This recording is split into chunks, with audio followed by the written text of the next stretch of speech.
Hi YouTube. Today's 9th of June 2016, and if you are on the spectrum, or you know someone on the spectrum, or you're the parent of a kid on the spectrum, then this video is going to ring home for you.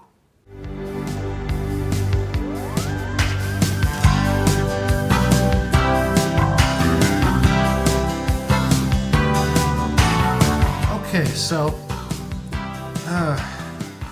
this is a scene that's very familiar for me. I'm staring into a bright light, which hurts my eyes, so forgive me for doing this, but I want to talk to you all a little bit about sleep.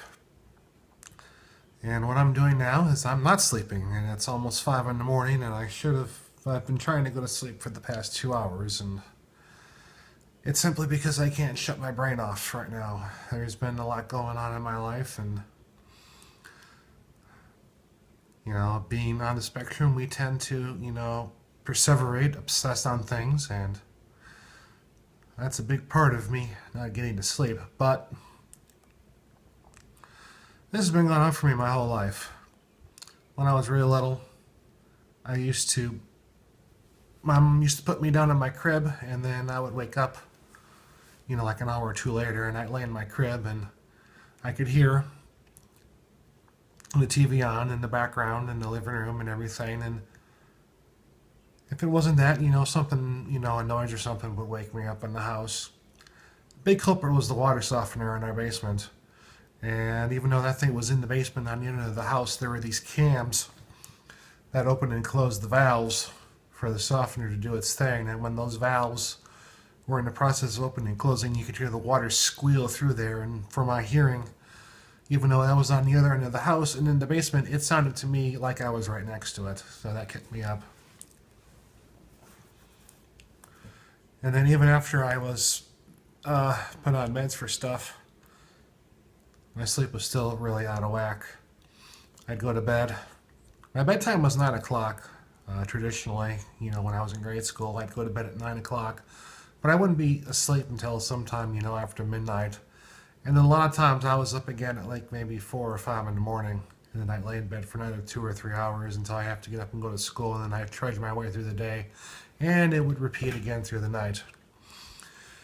And so now here I am, 25 years after grade school, and well, almost 25 years after grade school, still doing the same old deal, same thing, and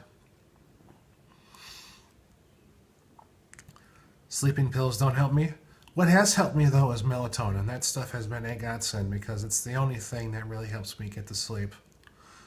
Or at least at least help me get a decent night's sleep, which I think maybe happens like maybe once a week. I actually get a decent night's sleep.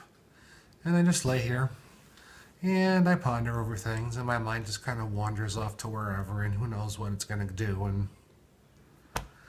But yeah, this video is kind of running on a bit here, and I want to try and get to sleep, so. And so now it's 5 a.m., and this is going to definitely screw up my my ability to sleep because we got storms coming in and it's thundering out. And that's just one last thing I'll touch on. You have autistic hearing, which tends to be very sensitive. Another thing that when I was little and I'd be at night, I'd be up, I could tell when storms were coming. I could hear them coming. I could hear the thunder when the storms were about 50 or 60 miles away.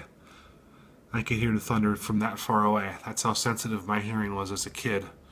And that would actually keep me from falling asleep because I'd almost call it like infrasound thunder. It was that low and that deep of a rumble to come from that far away to actually make it that far. Just, a little bit of how, sound waves travel and everything, but I'm definitely hearing thunder, and it's going to start raining here pretty soon, so I think while it does that in the storms, I will make this video. Well, as you can see, it's storming out pretty good now. Let's just peek out my front window, or out my front porch. There's some lightning for you. This is Autism Vlog number 11. Please like, comment, and subscribe. Thanks for watching.